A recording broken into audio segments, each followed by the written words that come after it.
2019. Alhamdulillahi mun sake haduwa a wannan masallaci na bypass na Marafa da ke bypass domin ci gaba da karatun alkur'ani mai girma. Jama'ar kwamiti na masallaci sun ce a sanar da al'umma cewa za a rika sallah 4:50 daidai ba 4:55 kamar da aka saba ba. Za a kuma fara tafsiri daga an kammala sallah insha Allah. Allah taimake mu. Yau za mu tashi kan aya ta 80 daidai ko? Faddala ya Allah rahma. A'udhu billahi minash shaitanir rajim. Istaghfir lahum aw la tastaghfir lahum in tastaghfir lahum 70 marrah. إن تستغفر لهم 70 مرة فلن يغفر الله لهم ذلك بأنهم كفروا بالله ورسوله والله لا يهدي القوم الفاسقين. أمرني أكبا النبي محمد صلى الله عليه وسلم. Amma ma'anan wannan umarni alkhabar labari ake bashi cewa yayi ko kar yayi ba ruwan Allah da munafikai, Allah ba zai gafarta musu ba. Istaghfir lahum, ka nema musu gafara, kaga umarni ne, ka nema musu gafara. Kaga in a larabcin kace istaghfir lahum ma'ana nema musu gafara, kaga umarni ne. Kaga Allah kuma zai ce wa annabi Muhammad nema munafikai gafara bayyuwa. Saboda haka ma'anarsa shine labari ake gaya masa. In tastaghfir lahum bi ma'ana ka nema musu gafara, aw la tastaghfir lahum ko ma baka nema musu gafara ba su munafikai, lan yaghfir Allahu lahum, wallahi Allah ba zai gafarta musu ba. Saboda sun cutar da kai, sun cutar da addinin Allah, da ka nema musu gafara da karka nema musu gafara, Allah ba zai gafarta musu ba. Kai sai Allah ya sake jaddadawa da cewa in tastaghfir lahum 70 marratan, da za ka nema musu gafara har sau 70 falan ya gafara Allahu lahum, Allah ba zai gafarta musu ba. Kaga manzo Allah dai ko sau ɗaya nema maka gafara ai ka gama. To so ko da sau 70 zai nema maka gafara, Allah ba zai gafarta maka ba. A wata ruwayar manzo Allah ya ce akan wayansu munafikai da suka bar duniya cewa wallahi yadda yake son su da rahama, da za a ce in ya nemi sama da 70 in Allah zai gafarta da ya nema. To amma Allah ya riga ce ko da ya nema ba zai gafarta masa ba. 70 din da ake nufi ba ana nufin sama da 70 ne Allah zai gafarta ba. A'a, abin da ake nufi in ji malaman tafsiri suka ce karshen kurewan misali ne. An ba da misali ne kawai. Ko da sau 70,000 zai nema Allah ba zai gafarta musu. Allah ya riga ya yanke hukunci saboda sun cutar da shi kansa. Yana tausaya musu amma suna cutar da shi. Shi manzo Allah wajensa rahama ne ko ba haka ba? Yana tausayawa, shi bai da wata mummunan manufa a zuciyarsa. Shi tausayi ne da rahama a zuciyarsa, amma su kuma shi din suke so su cutar, ba abin da kuma yi musu, kawai adawa ce wacce take cikin zuciyoyinsu, kuma sun ce sun musulunta.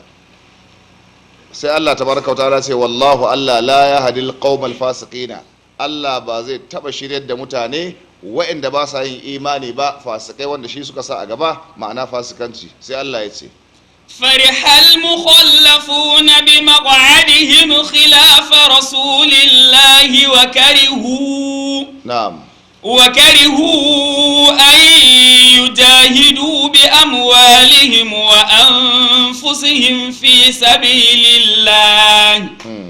وأنفسهم في سبيل الله وقالوا لا تنفروا في الحر قل نار جهنم أشد حرا لو كانوا يفقهون. فرح المخلفون waɗanda aka bari a gida suka ki zuwa yakin Tabuka suna jin daɗi cewa ba su fita yaƙi ba, suna farin ciki cewa sun saba wa manzon Allah sallallahu alaihi wasallam bi maq'adihim, saboda zaman da suka yi khilafa rasulillahi, sabanin manzon Allah sallallahu alaihi wasallam, mukhalafatan li amrihi, saboda sun saba wa umarnin manzon Allah sallallahu alaihi wasallam na cewa a fito a yi jihadi ko a fita a yi jihadi.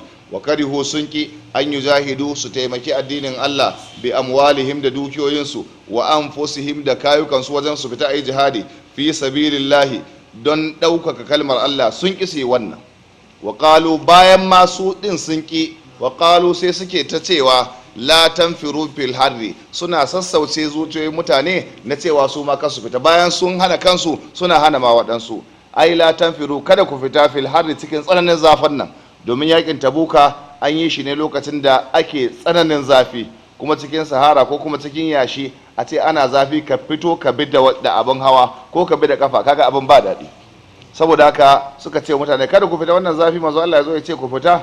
Wa karihu an yujahidu bi amwalihim wa anfusihim wa qalu la tanfiru fil harri, sai Allah ya ce kul ka ce da su naru jahannama, wutar jahannama ashaddu harran, ita tafi tsananin ma'ana zafi, law kanu yafqahuna, da sun kasance suna da fahimta, bi ma'ana su yi haƙuri da wannan zafi na yanayi da ake ciki, su fita su don ɗaukar kalmar Allah, ya fi musu alheri akan zaman da za su je su yi a gidan wutar ranar gobe alkiyama. Za ka haɗa zafin rana da ake ciki da kuma zafin wutar jahannama, ai ba za su taɓa haɗuwa ba. Saboda haka malaman tafsir suka ce wayannan mutane munafikai sun tara abubuwa guda uku na wadda Allah ba zai gafarta musu ba. Na farko shine alfarhu bil qu'udi, farin ciki da saba manzo Allah da suka yi, domin laifi na da wani abu, idan ka aikata laifi kuma kana cikin damuwa to da alama imani a zuciyarka. Wala uqsu bin nafsil lawama, ko ba haka ba, kana laifin kuma kana jin tashin hankali a zuciyarka, to akwai dan alama zaka iya tuba. Amma kana laifin kuma kana jin daɗi, kana cikin farin ciki, to wannan maganar tuba babu shi. Wannan shine laifi guda ɗaya da suka hada na farko, sun yi farin ciki da saba manzo Allah da suka yi. Na biyu sun kifata su yi jihadi, wadda jihadi kuma shine kololuwar ƙarshen abanan ɗin addini, shine ma'ana gaya. Duk wanda aka ce ya jihadi ai magana ta ƙare, shi ga ya samu rahamar Allah, to sun ki wannan. Nukta ta biyu kenan. Na uku nahayul ghairi an zalika, sun ma hana waɗansu su samu wannan rahamar, bayan sun hana kansu sun hana ma waɗansu samun rahama. Wa'annan abubuwa da suka hada guda uku shi ya jawo Allah ba zai gafarta musu ba duk abin da suka yi. Sai Allah ta'ala ya ce فليضحكوا قليلا وليبكوا كثيرا جزاء بما كانوا يكسبون. نما أمر ne yuradu bihi al-khabar, nama umurni aka bayar, amma abin da ake nufi labari ne. Falyadhaku qalila, su yi dariya na dan lokaci kadan. Kaga ai falyadhaku umurni ake bayarwa, falyadhaku su yi dariya, amma ana ba da labari. Yanzu ba suna jin daɗi ba, to su ji wannan daɗi, suna farin ciki suna dariya, amma lokacin da za su yi dariya kaɗan ne. Shi ne lokacin zaman duniya, iyakaci duniya ta ƙare, to shi ke da dariya su ai ta ƙare. Wali yaba ko kafira, za su yi kuka mai yawa. Yaushe ne lokacin kukan? Ranar gobe alƙiyama. Duk wanda ya shiga gidan wuta ai zai ihu ko? Kuma shi daɗin abin nan lahira, in kai ihu ko kuma tashin hankalin lahira in kai ihun ba mai kawo maka dauki. Yanzu a nan duniya duk abin da ya same ka in kai ihun za a samu mai kawo taimako aiko, za a kawo agaji, a ce wani mai faru. Da wani zai balle da ihu a cikin masallacin na abin ya shiga cikin an sakuwa lasfika, sai kaga makwabta sun taho a guje. Me za su kawo agaji?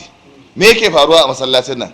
To a lahira sai ka yi kukan, wayanda za su zo maka daukin ba wai za su zo su kawo maka dauki na taimako bane, za su zo na sai ai ba a jin ka ƙara volume. Kaga ai ya baci ko ba haka ba, za su zo ne sai ba a jinka ka ƙara volume, muryar naka yayi kaɗan.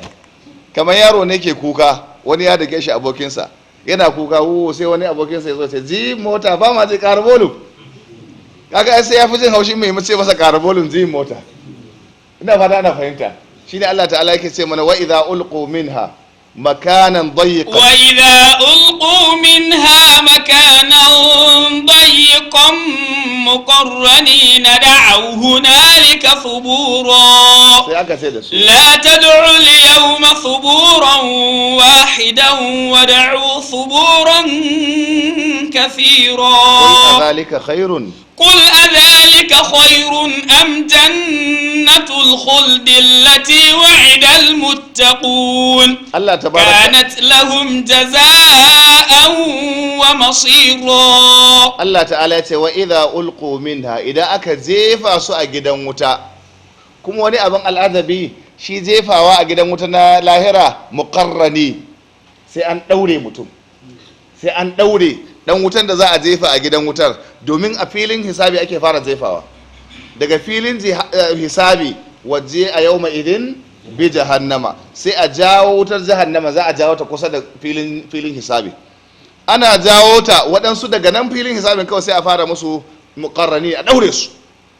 Waɗansu malamai suka ce daurin, malaman tafsiri ne suka ce daurin da ake shine yadda ake daure taure. An san taure ko? Ka san daurin taure ya fi ma na rago. Za a daure ne tam, saboda rigimar sana da yawa. Sai an musu irin wannan daurin, shi kenan sai a dauka a jefa shi. Ana jefawa da'aw hunalika subura, a wannan lokaci sai su hau ihu, ma'ana suburan halaka, ya halaka mu, wayo mun shiga uku mun lalace. Maimako aka musu dauki a taimake su, sai a ce la ta da ulyawma suburan wahida, sai malaiku su zo sai to ku ba a jin ku kara volume, ku ita ihu sosai.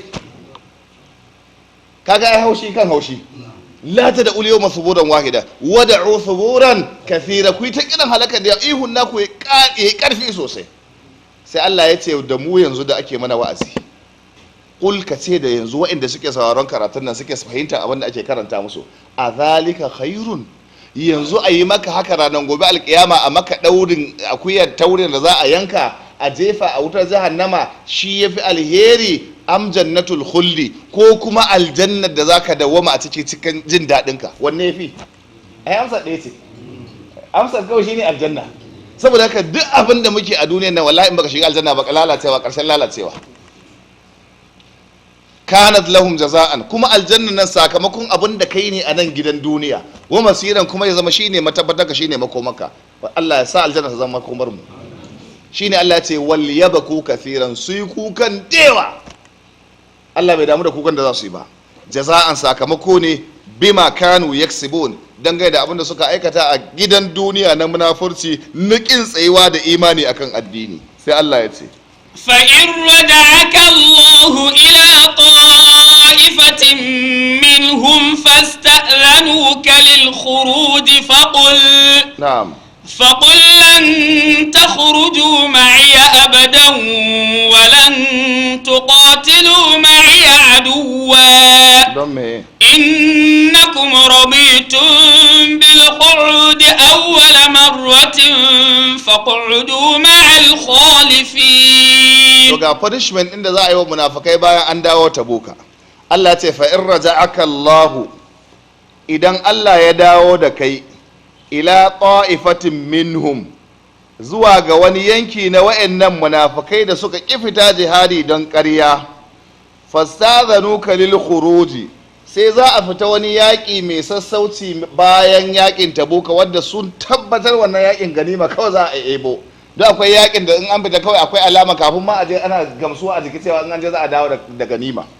To sai suka nemi izinin ka cewa za su je wannan yaƙi na gaba, faƙul ka ce da su lan takhruju ma'iya abada, ba zan sake tafiya da ku yaƙi ba har abada. Tun da dai ba ku je Tabuka ba, yaƙi mai wahala da za a je a sha zafin rana, a sha wahala, ba ku fita da ni ba, to ba za ku sake fita da ni ba. Me yasa? Innakum raditum bil qu'udi awwala marra, saboda kun riga kun yarda da zaman gida a farkon lokaci shine yaƙin Tabuka, kun yi fita da ni. Faqa'udu, ku ci gaba da zama ma'al khalifina, tare da waɗanda ba sa samun daman fita yaƙi, su ne mata da yara, ku ta zaman ku, amma maganan a sake fita da ku yaƙi kuma magana ta ƙare. Kaga punishment da aka yi wa munafikai. Kuma dama wannan yaƙi na Tabuka mun yi bayani shine yaƙi na ƙarshe na wajen rayuwar manzon Allah sallallahu alaihi wasallam. Kaga su ka sun tabbata a cikin munafurci kenan. Ga punishment na gaba Allah ya ce wala tusalli ala ahadin minhum mata abadan wala taqum ala qabri. Subhanallah. إنهم كفروا بالله ورسوله وماتوا وهم فاسقون. punishment na ƙarshe na kankar wadda an gama, Allah ya ce wala tusalli ala ahadin minhum mata abadan, karka kuskura ka sake yin sallah akan ɗaya daga cikin waɗannan munafikai da zai mutu har abadin abadi. In dai munafiki irin su ya mutu, karka sake sallah akan sa, ma'ana sallar jana'iza. Domin sallar jana'iza rahama ne manzo Allah yake nema wa wanda ya mutu, ko ba haka ba? Duk wanda ya zo sallar jana'iza aka na masa addu'a ne, Allah ya ji kansa, Allah ya masa rahama. to tunda su munafukai ne Allah ya hana ka yin wannan. Wala taqum ala qabrihi, kada ma ka je ka tsaya akan kabarinsa na ka masa addu'a ko ka ziyarce shi, domin tsayawa akan kabari abu guda biyu ne, ko dai lokacin da aka binne mutum ka je a binne da kai masa addu'a, ko kuma wani lokaci ka tafi ka je ka tsaya akan kabarin don kai addu'a. Wannan ya inganta duka guda biyu. Saboda haka duk kowanne an hana manzon Allah sallallahu alaihi wasallam. Innahum kafaru billahi, saboda sun kafirce da Allah wa rasulihi da manzansa, wa matu wa hum fasiquna, kuma sun mutu suna fasikanci akan munafircinsu. Wannan aya sanadiyar saukata malamai sun yi bayanin cewa ta sauka ne akan Abdullahi bin Ubay bin Salul, wannan shugaban munafikai da muka yi labarinsa. Abdullahi bin Ubay bin Salul ya mutu.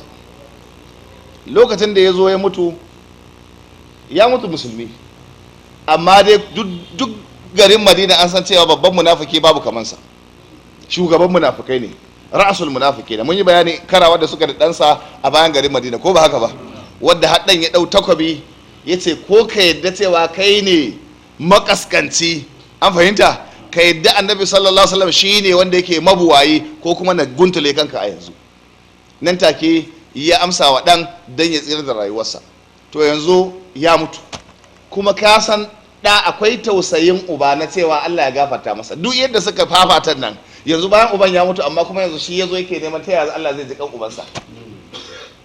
Ka duba fa yadda suka fafata a lokacin yana raye da dan da uban, ba daɗi. Amma a ƙarshe sai ga Abdullahi ɗansan kenan ya taho gaban manzo Allah sallallahu alaihi wasallam ya ce, ya babana, ya manzo Allah, ka taimaka mini a ba mu a bayar ka rigar da kake sallah da ita, manzon Allah kenan, mu je a yi wa babana likafani, wala Allah saboda rigar manzon Allah aka masa likafani, Allah ya tausaya masa, ya masa rahama.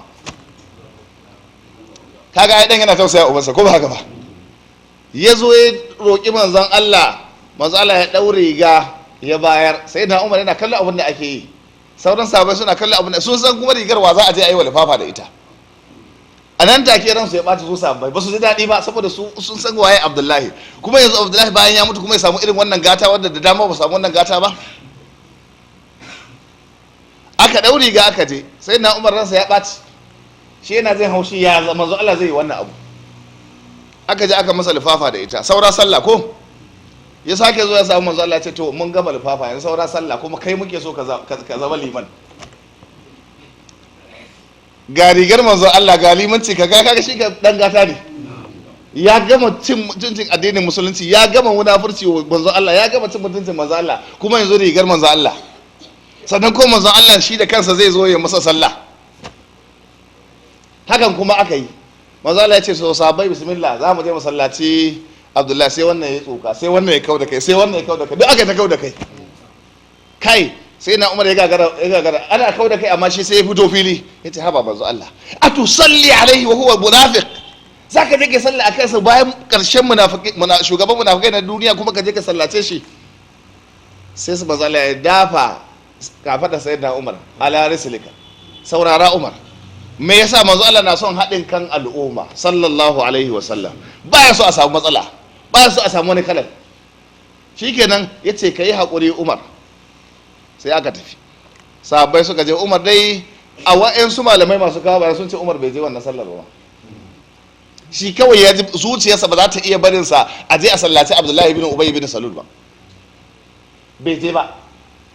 Aka je aka yi sallah, bayan an yi sallah kuma aka sake cewa to manzo Allah ka raka mu aje makabarta, aje a binne shi, in aka binne shi kuma a masa addu'a. Kaga ai wannan gata ya kai gata. Aka je aka binne shi, manzo Allah ya tsaya a kabari aka masa addu'a. Ai kaga ya gama ai. Wannan kaga aka ce manzo Allah shi ya sallaci gawa, ai maganar aljanna kan shikenan, ko ba haka ba? A'a, shi abun ba haka bane. Abun ba haka bane. Saboda haka ko yanzu da za a tara maka jama'ar garin Gombe saboda yawa su aje fadar sarkin Gombe a sallace ka, idan zuciyar ba kyau banza ne. Ina ba da na fahimta. Ka san mutane suna ruɗuwa da yawa a yanzu, ce wai ka ga dan adam da ya sallaci wani, an fahimta. To ko duk garin duk Najeriya za a haɗu a sallace ka, in dai zuciyarka ba ta da kyawu, ba ruwan Allah da kai. Ina fata jama'a su fahimci wannan. Maganan mutum 40 masu imani su sallaci mutum cewa ya samu rahamar Allah, ai imaninsu ya kai na manzon Allah ne? imani haka da manzo Allah bai kai ba. Ana gama binne shi an gama komai, kaga dai manzo Allah shi ya sallah, rigar manzo Allah aka yi komai, kuma yana na a musulunci. Sai ga aya ta sauka, wannan ita ce aya. Malamai suna irga ta ayoyin da suka sauka cikin alkur'ani suke goyon bayan sayyidina Umar radiyallahu anhu. Allah ya ce wala tusalli ala ahadin minhum mata abadan, karka sake sallah akan irin wa'annan mutane. Daga wannan sallar taka an soke sallah akan mutane, sannan wannan din ma mutumin banza ne, munafiki ne, fasiki ne, maganar Allah ya yafe masa, Allah bai yafe masa ba. Kaga manzo Allah ya yi sallah akan mutum amma an ce Allah bai yafe masa ba. Ai magana ta kare. To akwai kuma wasu mutum 40 masu imani da za su zo, saboda haka aikin ka shine da duk duniyar nan ba wanda ya sallace kai kadai ka je ka mutu aka binne ka ba amma maka sallar ba, sai ka je ka shiga aljanna inda akwai imani. Ina ba da an fahimci wannan. Kai kaɗai ka mutu a zai abin ne ka je ka shiga aljanna inda akwai imanin tare da kai, amma babu imani duk yau mutane aikin banza ne. Allah ya samu dace. Saboda haka amma ana buƙatar jama'a wajen sallar, dan adam masu imani, wannan sunna ce ta manzo Allah. To idan aka yi muwafaka ga imanin ga kuma jama'ar, to kaga daɗi bisa kan daɗi. Allah ya samu cika da imani. Wannan aya ta goyi bayan sayyidina Umar karara a fili, kuma daga nan sai manzo Allah shine sirrin da ya da Huzaifatul Yaman, yace to a ciki akwai wanda in sun mutu shikenan magana a sake zuwa sallah kan babu. To dan ne idan aka yi mutuwa ake tura mutane, wanda malaman fiqh suka samu bayanan su cewa akwai mutumin da in ya mutu ba a so a ga mutanen kirki a wajen sallarsa, domin ganin mutanen kirki a wajen sallarsa zai encouraging waɗansu su ci gaba da irin wannan aikin banza, saboda sun san in suka mutu ma mutanen kirki za su je. Ina fata jama'a an fahimci wannan. Shi yasa za ka ga malaman fiqh suna bayanin cewa idan mutumin banza ya mutu a tura a sharare su je su yi sallarsa. Idan mutum a anguwan waja, astaghfirullah, ba waya jawa da suke nan bai na barista ofe ba kai ya kamata mu samu wani suna ba anguwan wajan ba, suna kenan wai Allah rama, ko don kai ya kamata mu canza sunan anguwan nan, ya kamata mu ittifaki mu canza sunan anguwan nan. Yawwa sabon layi ko yawwa ba anguwan waza ba ko anguwan ku ne. Idan mutum ya mutu ya je kama daki ya gama rayuwarsa ya gama ta'addancinsa a can unguwar sai ya mutu, to bai kamata a samu limaman manya-manyan limaman gari su zama su ne jagoran binne shi ba. An kawo labari wani ya mutu aka zuwa ga yaci masallaci, to sai liman bod ya gudu, sai lada ne bod ya gudu, sai manya-manya wanda suke malamai masu tafsiri sai su watsi. Na fata na fahimta. Sai a samu waɗansu haka, sai wani sai a naɗa shi liman, dama ya rufe askinsa, ya yi wani aski bai kwana, sai ya sa hula ranar ka ya ɗan rufe ta, sai a ce to bismillah aka rama kalla, ko irin ɗan malam da ya ƙi halin malam, da kasa ana iya samu ɗan malam ne amma ya ƙi halin malam, karatun sallah koma ya iya amma dai shi ma shaƙi ne. To irin su za su yi limancin wannan jana'iza. An fahimci wannan? Shi yasa malamai suka ce banda ahlul fadli, suka ce ahlul fadli ba za su sallaci irin wannan gawakin ba. Muna fata mutane su rika bibiyar irin wannan abu. Mutum an san dan ta'adda ne a gari, kuma ya mutu kaga manyan mutane suna gogoriya, wani saboda danginsa sun fi son su yi gogoriya a wannan gawar ma a ganshi.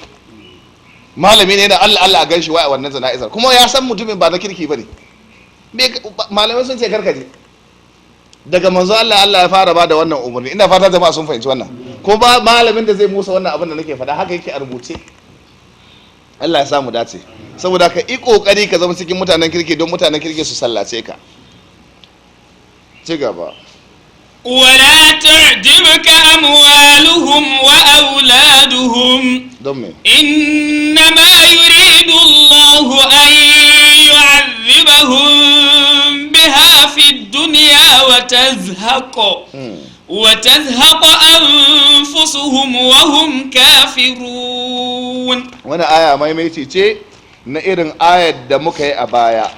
Allah ta'ala ce wala tu'jibka amwaluhum, kada dukiyoyinsu su baka sha'awa, su burge ka sa har kai sha'awar su da su da dukiyoyin nasu, wa auladuhum da 'ya'yansu duk aikin banza ne, rabu da su bai ta sha'anin su saboda munafurci suka sa a gaba. Inna ma abun sani yuridu Allah yana nufi ne an yu'adhibahum biha fid dunya, Allah ya azabtar da su daga wannan rayuwa ta duniya, wa tazhaqa anfusuhum, sannan rayukansu su fita, ma'ana su mutu, wahum kafiruna, suna nan a cikin halin kafircin su. Sai Allah ya ce wa idza unzilat سورة أن آمنوا بالله وجاهدوا مع رسوله استأذنك أولو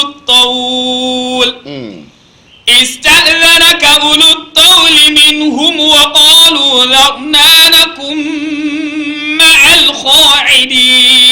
akwai kuma wanda munafurcin su sanadiyyan buɗi da Allah ya musu ne na dukiya yasa suke munafurcin, duk da cewa malaman tafsiri ba sa su a cikin martabar wa'ancan manyan munafukai ba, su kuma saboda tsaron dukiyarsu da tsoron kada su bar dukiyarsu ta lalace yasa suke kawo uzurin kin zuwa jihadi. Allah ta'ala ce wa idza unzilat suratun, idan aka sauke wata aya wata sura an aminu billahi cewa ayi imani da Allah wa jahidu a tafi jihadi ma'a rasulihi tare da manzansa ista'adhanaka ulul tawli minhum. Ulul tawli sune ulul ghina, masu kudi sai zo suna neman uzuri. Yanzu manzo Allah mu muna nan ga kanti kaza duka nawa ne, in ba ni ba in ka bar yara watsewa zai yi kaza kasuwa ta kaza, dabbobi na kaza, saboda haka mu a mana uzuri minhum. wa qalu sai darna nakum ma alqa'idina, kabar mu zauna a gida tare da mutane da suke zama a gida, mu kuma in kuje kun dawo za mu dan taimaka. Allah ce wa'annan ma munafikai ne, radu bi an yakunu ma'al khawalif wa tubi'a ala qulubihim fahum la yafqahun. Radu bi an yakunu ma'al khawalif, sun yadda su zauna tare da mata da yara a gida, wa tubi'a ala qulubihim, Allah ya toshe zukatansu, fahum la yafqahuna, sai ga su ba sa fahimtar cewa wannan dukiya da suka tara su je su yi shahada su samu aljanna tafi wannan tara dukiyar. saboda haka fita tare da manzon Allah shi yafi. lakinin rasulu والذين آمنوا معه جاهدوا بأموالهم وأنفسهم وأولئك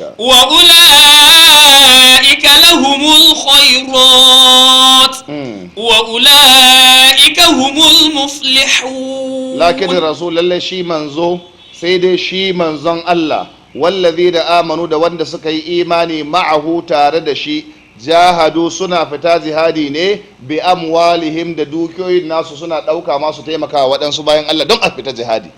Ba maganar su ba da uzuri don su bar dukiyoyi ba, da dukiyoyin nasu suke fita.